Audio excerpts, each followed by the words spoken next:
ఉత్తర తెలంగాణలో అవసరం లేకున్నా కాళేశ్వరం బ్యారేజ్ పెట్టుకున్నా దోసుకోవడానికి కింద బ్యారేజీలు కట్టి పైకి నీళ్ళు తీసుకొచ్చి మూడేళ్ళు గడపముందే వేడిగడ్డ కూలిపోయిందంటే ఖాళీ వచ్చిన కమిషన్లకు ఒకసారి కదా. మేము కట్టిన నాగార్జున డ్యాములు కానీ బాగ్రానంగల్ డ్యాములు కానీ శ్రీశైలం కానీ ఇప్పటికీ ఒక క్రాక్ కూడా రాలే.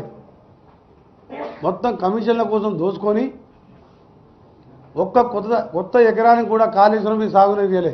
ఎక్సెప్ట్ ఆయన ఫామ్ హౌస్ 400 ఎకరాలకు బ్రాంచ్ కెనాల్ తీసిండు మల్లన్న సాగర్కి వెళ్ళి, కొండపోచమ్మకి వెళ్ళి ఆయన ప్రాంతానికి ఆయకట్టు 96,000 న్యూ ఆయకట్టు వచ్చింది. 2 లక్షల కోట్లు ఖర్చు పెడితే 4,000 కోట్లు ఖర్చు పెట్టి కొత్త రేట్లు ఇస్తే సొరంగం అయిపోతుండే. 30 ఏళ్ల కింద ఎప్పుడో ఎన్టీ రామారావు ఉన్నప్పుడు తీసిన మెయిన్ కెనాల్ ఏఎంఆర్పి 500 కోట్లు లైనింగ్ అయిపోతుండే. డిస్ట్రిబ్యూటర్ కెనాల్కు 400 కోట్లు ఇస్తే అయిపోతుండే.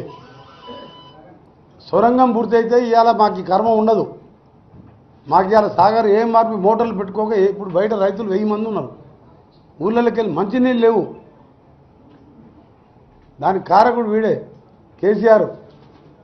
ఎందుకంటే సొరంగం 824 లెవెల్లో డిజైన్ చేసి ఆ రోజు కొట్లాంటి శాంక్షన్ చేయించిన.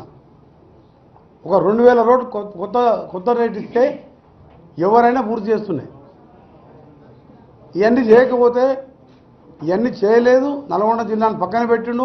ఒక పనికిరానికి తెలివి లేని రాజకీయాలంటే తెలియని ఒక వేస్ట్ ఫెలోకి మంత్రి పదవి ఇస్తే వాడు దోపిడికి అలవాటు ఎమ్మెల్యేలను అందరిని కూడా దొంగలుగా తయారు చేస్తే ఒక్కొక్కడు 60, 70, 80 వేలతో చిత్తుగా ఓడిపోయిందంటే వాడు జిల్లా ప్రజలు వీళ్ళు చేసిన పాపాలకు రైతులను మోసం చేసి ఇవాళ మా కడుపులో కనీసం మంచినీళ్ళు లేకుండా చేసిన కారణానికి అంత ఘోరంగా ఓడగొట్టి 12 ఓడిపోయినట్టు లెక్క నా దృష్టిలో.